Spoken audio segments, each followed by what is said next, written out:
जय हिंद प्यारे बच्चों। अभी तक हम लोगों ने जो 5 किंगडम क्लासिफिकेशन पढ़ा है, 5 किंगडम क्लासिफिकेशन में हम लोग जो है मोनेरा, प्रोटिस्टा, फंजाई, प्लांटी और एनिमिलिया के बारे में बताया है। फिर मैंने आप लोगों को बताया था कि 6 किंगडम क्लासिफिकेशन जो कि कार्ल वोल्स ने दिया बताया था, उसको उन्होंने 2 भागों में डिवाइड कर दिया था। तो आज हम लोग मोनेरा के बारे में बात करेंगे और मोनेरा जो शब्द है, उस शब्द को जैसे ही आए तुरंत आपको ये समझ जाना चाहिए कि यहाँ पर जो बात होगी वो बैक्टीरिया की होगी, साइनोबैक्टीरिया की होगी, माइकोप्लाज्म की होगी। तो जो मोनेरा शब्द यहाँ पर लिखा गया है, यहाँ पर आप लोगों को क्या पढ़ना है? बैक्टीरिया के बारे में पढ़ना है, साइनो बैक्टीरिया के बारे में पढ़ना है और माइकोप्लाज्मा के बारे में पढ़ना है बच्चों। तो यहाँ पर सबसे पहले हम लोग यही पढ़ेंगे कि जो है इनके हैबिटाट क्या होते हैं।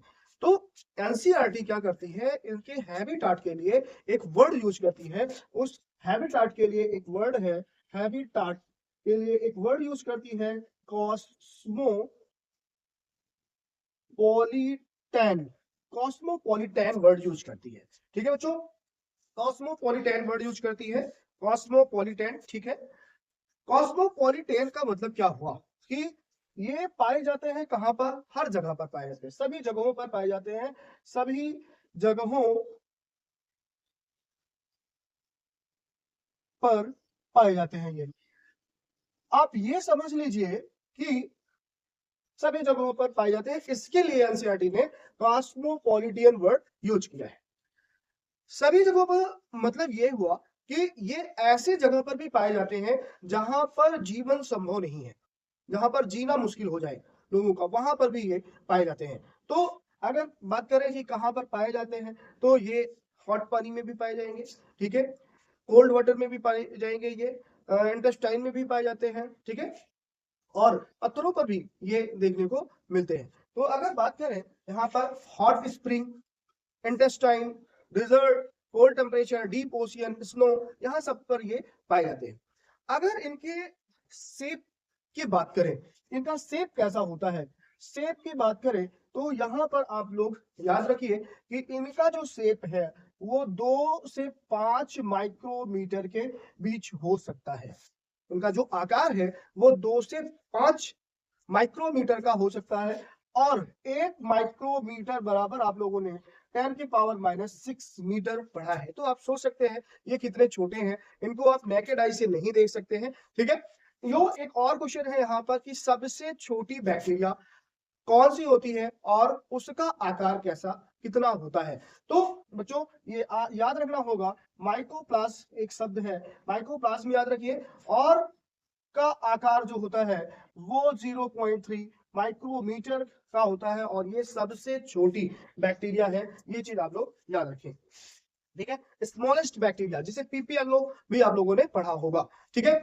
तो ये आप इसका अगर याद रखें, आकार से यहाँ से क्वेश्चन आपको मिल सकते हैं। सीपीएमटी में भी एक क्वेश्चन पूछा गया जब सीपीएमटी होती थी, और जो है सीपीएमटी में एक क्वेश्चन और पूछा गया था, अमीबा के आकार के बारे में भी पूछा गया था। तो कई कभी कभी आकार से भी क्वेश्चन उठा के एग्जाम में आ जाता है, तो आप लोग बैक्टीरिया से संबंधित यहाँ पर याद रखिए, ठीक है। अब हम लोग बात करेंगे बैक्टीरिया के स्ट्रक्चर के बारे में, उसकी संरचनाएं कैसी होती हैं। अक्सर आप लोगों ने पढ़ा होगा कि भाई बैक्टीरिया जो है कॉकस होती है, बैसिलस होती है, रॉड सेप्स होती है, विब्रियो होती है। तो ये कैसे होती हैं, इनके बारे में हम लोग, तो नॉर्मली जो हम बात करें तो बैक्टीरिया को आप जो है, हम बैक्टीरिया के बारे में ही मोनरा को स्टार्ट किए हैं, तो 4 भागों में आप लोग डिवाइड कर सकते हैं। तो देखते हैं एक एक करके जो है उनका आकार कैसा, उसकी संरचना कैसी होती है बैक्टीरिया की। पहले मैं आप लोगों को जो 2 से 5 माइक्रोमीटर बता रहा था, वो साइज के बारे में बता रहा था, और जो है माइक्रोप्लाज्मा का जो साइज मैंने बताया था आप लोगों को 0.3 माइक्रोमीटर बताया था। अब बात करते हैं शेप ऑफ बैक्टीरिया के बारे में, ठीक है।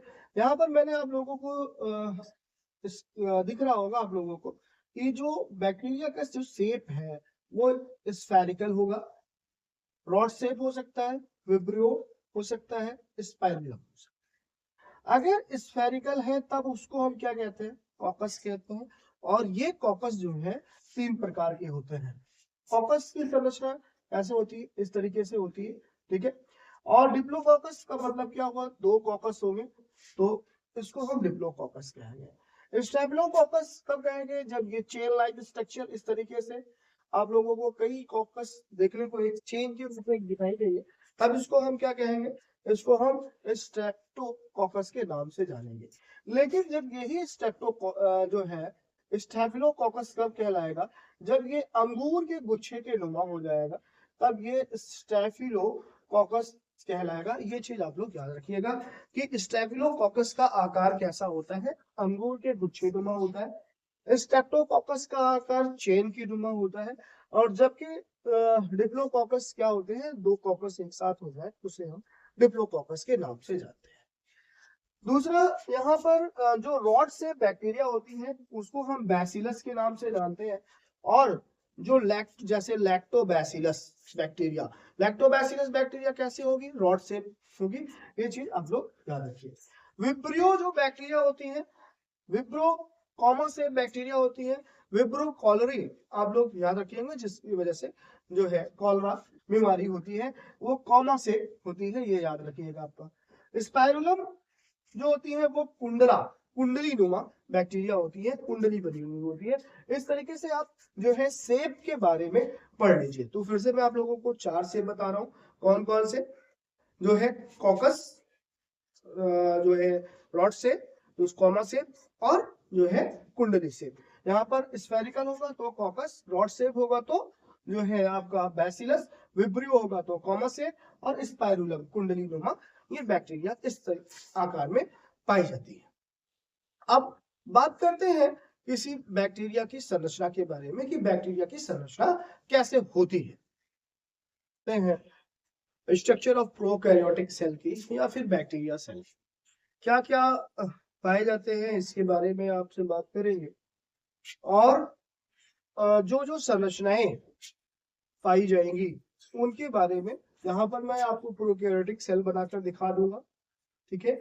और जो जो संरचनाएं पाई जाएंगी यहाँ पर, उसको इस साइड में क्या करूंगा, उससे जो क्वेश्चन आए हुए हैं नीट या सीयूटी से में, उनको एक्सप्लेन कर, ठीक है। तो सबसे पहले अगर बात करें सबसे जो आउटर मेम्ब्रेन है, आउटर मेम्ब्रेन वो जो है ग्लाइकोकैलिक्स कहलाता है। क्या कहलाता है? ग्लाइकोकैलिक्स कहलाएगा। जो प्रोकैरियोटिक सेल है उसकी जो सबसे आउटर मेम्ब्रेन है वो क्या कहलाती है? ग्लाइकोकैलिक्स। तो पहली संरचना हमने मान ली, ये पढ़ ले। दूसरी जो संरचना है वो क्या कहलाती है? वो कहलाती है आपकी सेल वॉल। तो दूसरी जो संरचना है यहाँ पर मैं दिखा रहा हूँ, दूसरी जो संरचना है इसको हम सेल वॉल के नाम से जान रहे हैं।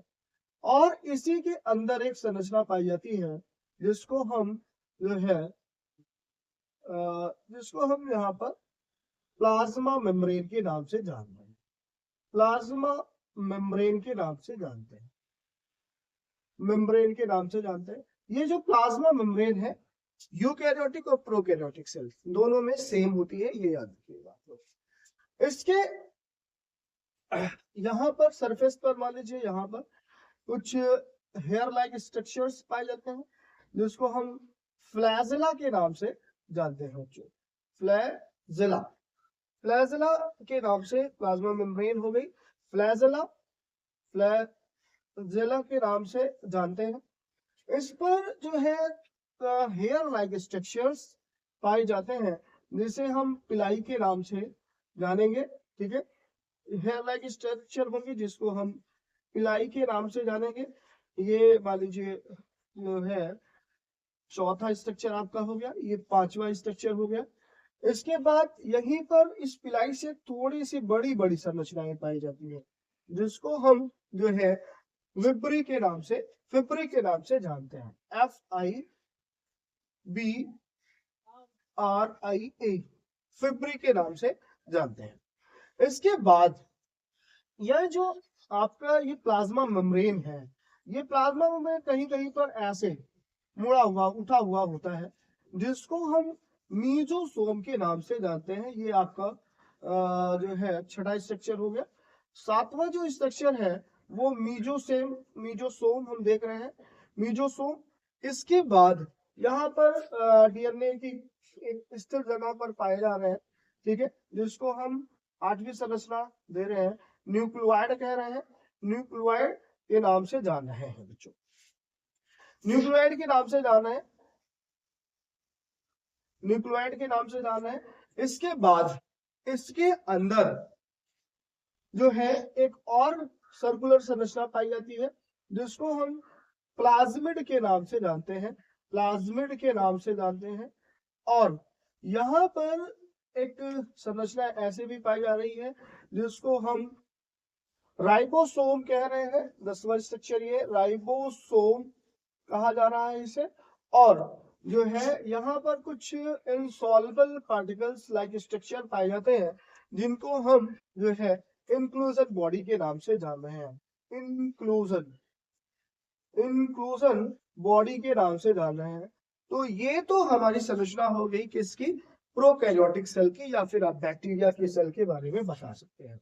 अब हम क्या करेंगे, एक एक टॉपिक उठाएंगे, एक एक पार्ट के बारे में यहाँ पर क्वेश्चन क्या पूछे गए हैं, क्या बन सकते हैं क्वेश्चन, इनके बारे में आप लोगों को करके दिखाते हैं।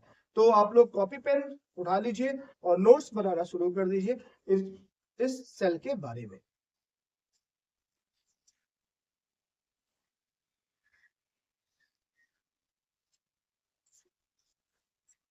पहली संरचना है यहाँ पर ग्लाइकोकैलिक्स। ग्लाइकोकैलिक्स जो है सबसे आउटर संरचना है, सबसे आउटर संरचना है, ये आपको याद रखना होगा, ठीक है। ग्लाइकोकैलिक्स जो बना हुआ होता है वो म्यूकोपॉलीसैकेराइड से बना हुआ होता है, जो म्यूकोपॉलीसैकेराइड से बना हुआ होता है।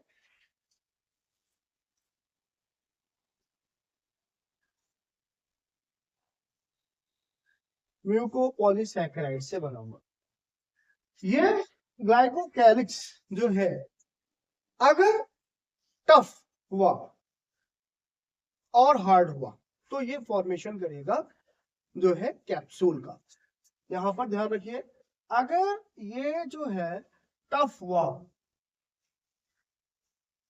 एंड हार्ड तो ये क्या बनाएगा, कैप्सूल बनाएगा बच्चों। क्या बनाता है, कैप्सूल लाइक स्ट्रक्चर कहा जाता है।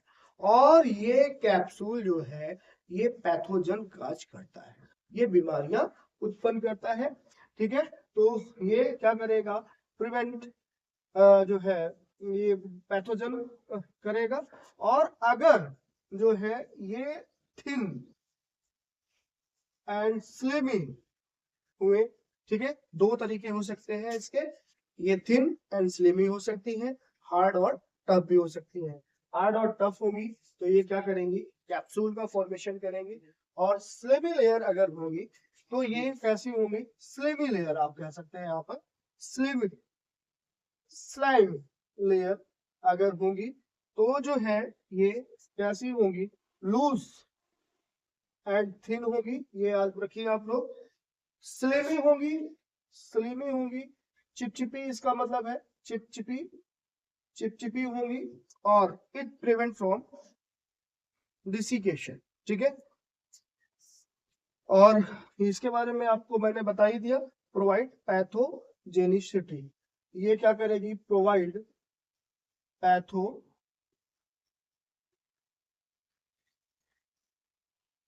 पैथोजेनिसिटी, ये याद रखिए आप लोग, जेनिसिटी यहाँ पर पैथोजेनिसिटी, ये आप लोग याद रखिए, ये इंपॉर्टेंट। अब दूसरी समस्या के बारे में बात करते हैं, सेल वॉल के बारे में। देखिए जो ये सेल वॉल है, सेल वॉल का काम क्या होता है इसके बारे में आप ध्यान से देखिए। इसी सेल का आकार और उसकी रिजिडिटी का काम इसका होता है सेल वॉल का। इसके अलावा जो ये ब्रस्टिंग होती है उसको प्रिवेंट करता है सेल वॉल।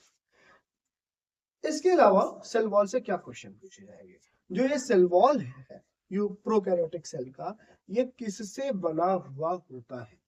तो ये जो बना हुआ है ये पेप्टाइडोग्लाइकॉन से बना हुआ होता है, ये याद रखिए, ये इंपॉर्टेंट चीज है।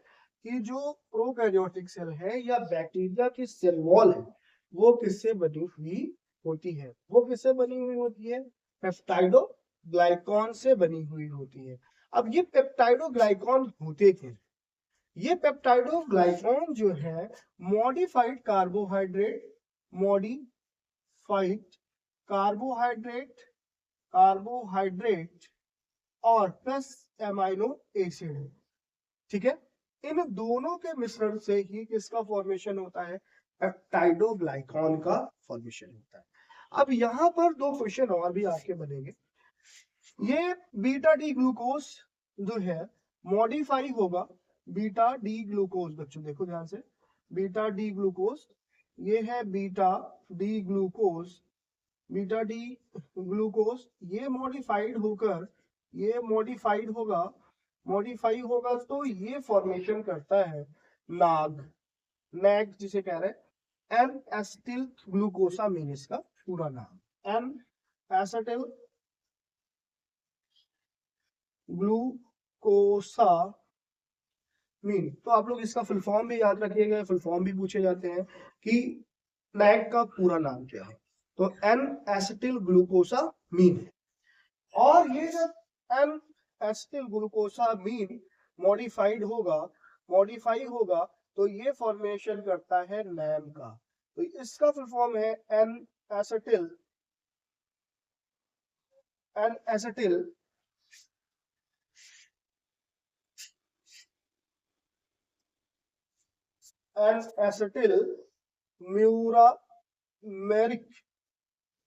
म्यूरामेरिक एसिड। तो इसको आप लोग याद करिएगा कि जो बीटा डी ग्लूकोज है वो मॉडिफाइड होगा, किसका फॉर्मेशन करता है? नैग का, जिसका पूरा नाम एन एसिटिल ग्लूकोसामीन है। और नैग मॉडिफाइड होता है, किसका फॉर्मेशन होता है? जो एन एसिटिल म्यूरामेरिक एसिड का फॉर्मेशन होता है। ये एक क्वेश्चन और भी आप लोग जान लीजिए कि जो एमाइनो एसिड है, पेप्टाइड बॉन्ड्स जिससे बनते हैं, वो किससे जुड़ते हैं? नैग से जुड़ते हैं या नैम से जुड़ते हैं? तो ये याद रखिए बच्चों कि एन एसिटिल म्यूरामेरिक एसिड से कौन जुड़ता है? एमाइनो एसिड जुड़ता है और फॉर्मेशन होता है बॉन्ड का। ठीक है, और इसकी वजह से जो है सेल वॉल का निर्माण हो जाता है। अब जब ये सेल वॉल कमजोर हो जाएगी तो एंटीबायोटिक, अगर आप किसी को एंटीबायोटिक खाते हो तो उसी सेल वॉल को वो क्या करती है? कमजोर करती है, जिसकी वजह से जो बैक्टीरिया है वो क्या हो जाते हैं? वो किल हो जाते हैं, मर जाते हैं, और वो एंटीबायोटिक काम करना शुरू कर देती है। तो नैग और नैम, इन दोनों का नाम जरूर आप लोग याद रखेंगे। ठीक है, तीसरी जो संरचना है हमारी वो प्लाज्मा मेम्ब्रेन है। प्लाज्मा मेम्ब्रेन जो है वो यूकैरियोटिक और प्रोकैरियोटिक दोनों में एक समान होती है और ये लिपिड बाइलेयर से बनी हुई होती है। इसका मतलब क्या हुआ कि यहाँ पर देखिए आप लोग, ये है लिपिड बाइलेयर की संरचना। यहाँ पर मैं आप लोगों को दिखा रहा हूँ, अभी इस संरचना के बारे में भी और थोड़ा सा समझाते हैं। यहाँ पर ये दो लिपिड की संरचना हो गई है और ये लिपिड है और बाइलेयर है। इस वजह से जो प्लाज्मा मेम्ब्रेन है वो कहा जाता है कि ये बाई लिपिड लेयर की होती है। और इन्हीं के बीच में जो हुआ होते हैं ये प्रोटीन क्या हुए होते हैं? धसे हुए होते हैं। जब आप लोगों को मैं फ्लूइड मोज़ेक मॉडल पढ़ाऊंगा तो वहां पर प्लाज्मा मेम्ब्रेन के बारे में बताऊंगा। ठीक है, अब ये एक्चुअली होता क्या है? ये जो देखो आप ध्यान से, ये जो आपको ये संरचना ऐसे दिख रही है, ये एक्चुअली है क्या?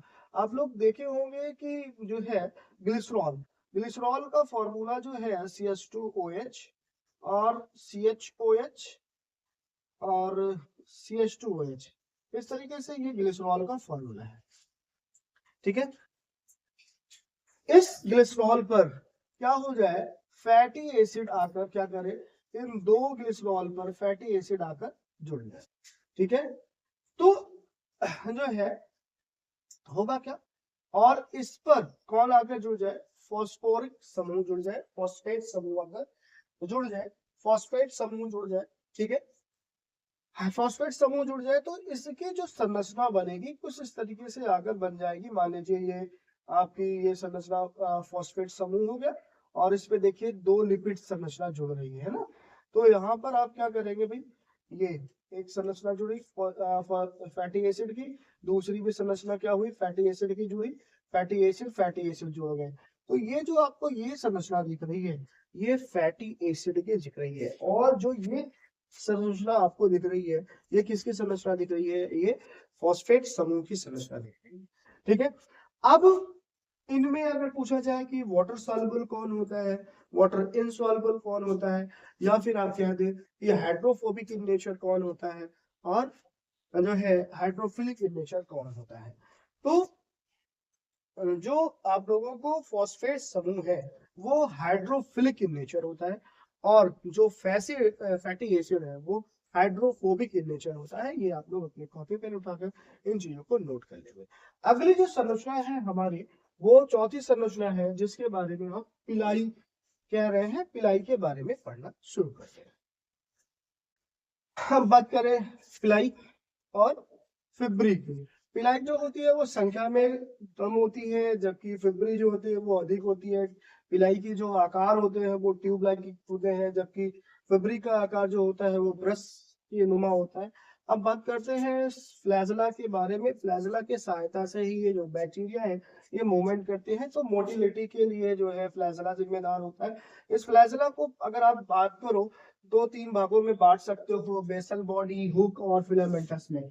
अब अगर किसी बैक्टीरिया के पास फ्लैजला है तब उसको हम क्या कहेंगे, और फ्लैजला नहीं है तब उसको हम क्या कहेंगे।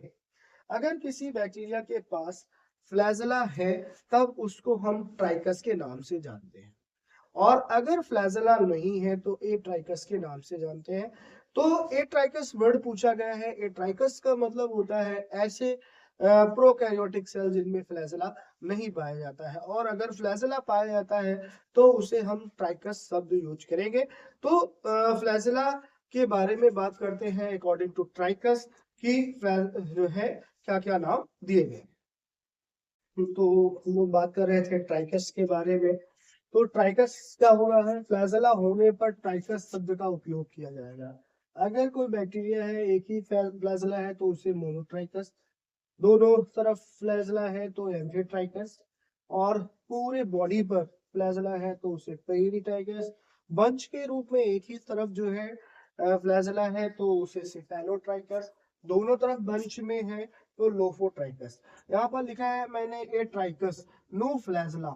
अब फ्लैजला नहीं है तो इसका मतलब ये नॉन मोटाइल भी होंगे। तो ऐसे बैक्टीरिया जिनके पास फ्लैजला नहीं पाया जाता है उसे हम ए ट्राइकस कहते हैं।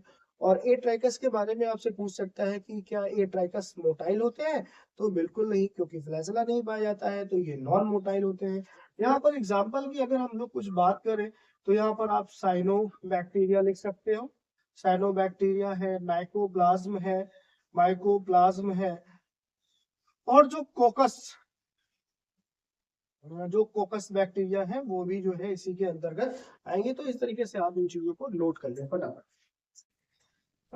जो हमारा टॉपिक है वो मीजोसोम्स है। मीजोसोम्स क्या होता है, मीजोसोम्स का फॉर्मेशन कब होता है, तो जब ये प्लाज्मा मेम्ब्रेन की फोल्डिंग होती है। फोल्डिंग ऑफ प्लाज्मा मेम्ब्रेन, आप कह सकते हो जब फोल्डिंग ऑफ प्लाज्मा मेम्ब्रेन होती है तब मीजोसोम का फॉर्मेशन होता है। जब ये मीजोसोम है, फोल्डिंग अगर इस तरीके से हुई तो वेसिकल्स कहलाएंगे, ट्यूब लाइक हुई तो लैमेली कहलाएंगे, थोड़ी सी जटिल है ट्यूब्यूल्स कहलाते हैं। इनका जो मीजोसोम्स का काम होता है, ये क्या करते हैं, रेस्पिरेटरी एंजाइम का श्रवण करते हैं, सेल वॉल का फॉर्मेशन करते हैं, डीएनए रेप्लिकेशन और डीएनए सेल डिवीजन में भी ये हेल्पफुल होते हैं। ठीक है, इस तरीके से आप मीजोसोम्स को याद रखिएगा। इसके बाद न्यूक्लियोइड के बारे में बात करें, जो यहाँ पर समझना है न्यूक्लियोइड, ये जीनोमिक डीएनए है और ये रियल के डीएनए होते हैं। ठीक है, यहाँ पर जितनी भी सूचनाएं हैं इस सेल की वो निहित होती हैं, वो रखी हुई होती हैं। सर्कुलर होते हैं, प्लाज्मिड भी डीएनए ही है, वो भी सर्कुलर होता है। सिंगल डीएनए होते हैं, हिस्टोन प्रोटीन एब्सेंट होती है। तो जब हिस्टोन प्रोटीन एब्सेंट है, अच्छा एक चीज और, जब इसे न्यूक्लियोइड कहा जा रहा है तो जाहिर सी बात है कहीं पर एक जगह ये फिक्स होगी, मतलब ये पैकेजिंग हुई होगी। और यहाँ पर हिस्टोन प्रोटीन है नहीं, तो ये फिर पैकेजिंग कैसे हुई होगी? यहाँ पर एक न्यूक्लियोप्लाज्मिन नामक एंजाइम होता है, प्रोटीन है, सॉरी, न्यूक्लियोप्लाज्मिन नामक प्रोटीन है जो क्या करती है, इस न्यूक्लियोइड डीएनए को पैकेजिंग करने का काम करती है। इसको आप लोग न्यूक्लियोप्लाज्मिन शब्द जरूर याद रखिएगा। न्यूक्लियोप्लाज्मिन, न्यूक्लियोप्लाज्मिन क्या है? एक प्रोटीन है जो न्यूक्लियोइड डीएनए को क्या करती है, पैकेज किए हुए होती है। अब बात करते हैं प्लाज्मिड डीएनए। प्लाज्मिड डीएनए भी क्या है, वो भी सर्कुलर ही होता है। और बात करते हैं और उसके लक्षणों के बारे में।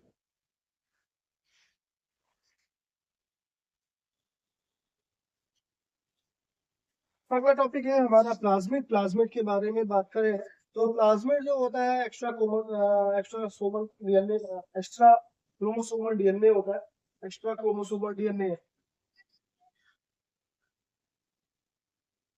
डीएनए और double standard circular semi circular DNA होता है, सेल्फ रेप्लिकेशन करता है। सभी बैक्टीरिया में ये नहीं पाए जाते हैं। और अगर इनके प्लाज्मिड के टाइप के बारे में बात करें, आर प्लाज्मिड एंटीबायोटिक से रेजिस्टेंस प्रोवाइड करता है, TI plasmid tumour induce implant, F का मतलब होता है फर्टिलिटी प्लाज्मिड से सेक्सुअल रिप्रोडक्शन में हेल्प करता है।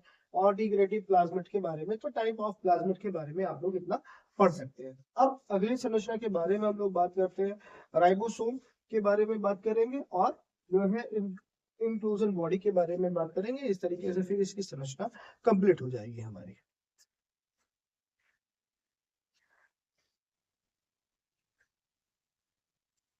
तो यहाँ पर 10वीं संरचना जो है हमारी वो राइबोसोम की है। राइबोसोम जो है प्रोटीन सिंथेसिस में हेल्प करता है, 15 से 20 नैनोमीटर का होता है, विदाउट मेम्ब्रेन होता है। टाइम अगर बात करें 70 एस और 80 एस का होता है। राइबोसोम मैं आप लोगों को जो है सेल के जब पढ़ाऊंगा यूकेरियोटिक सेल के बारे में, तो वहां पर राइबोसोम्स को बहुत अच्छे से और पढ़ा दूंगा। ठीक है। जो है इंक्लूजन बॉडी की बात करें तो ये इनसॉल्युबल बॉडी होती है जो साइटोप्लाज्म में खुली हुई रहती है, जिसको हम और इनसे कोई भी मेम्ब्रेन नहीं पाई जाती है, जिसको हम इंक्लूजन बॉडी के नाम से जानते हैं। इस तरीके से हम लोगों ने जो है प्रोकैरियोटिक सेल के स्ट्रक्चर्स के बारे में पढ़ लिया और उम्मीद करते हैं आप लोगों को ये समझ में आया होगा।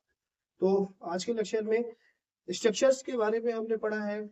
जो अगला टॉपिक होगा हमारा वो होगा मोरेरा के न्यूट्रिशन के बारे में, कि इन्हें न्यूट्रिशन कहाँ से मिलता है, और उसके बाद फिर उसके रिप्रोडक्शन के बारे में पढ़ेंगे। तो आप लोग कंटिन्यू बने रहिए मेरे वीडियो में। धन्यवाद।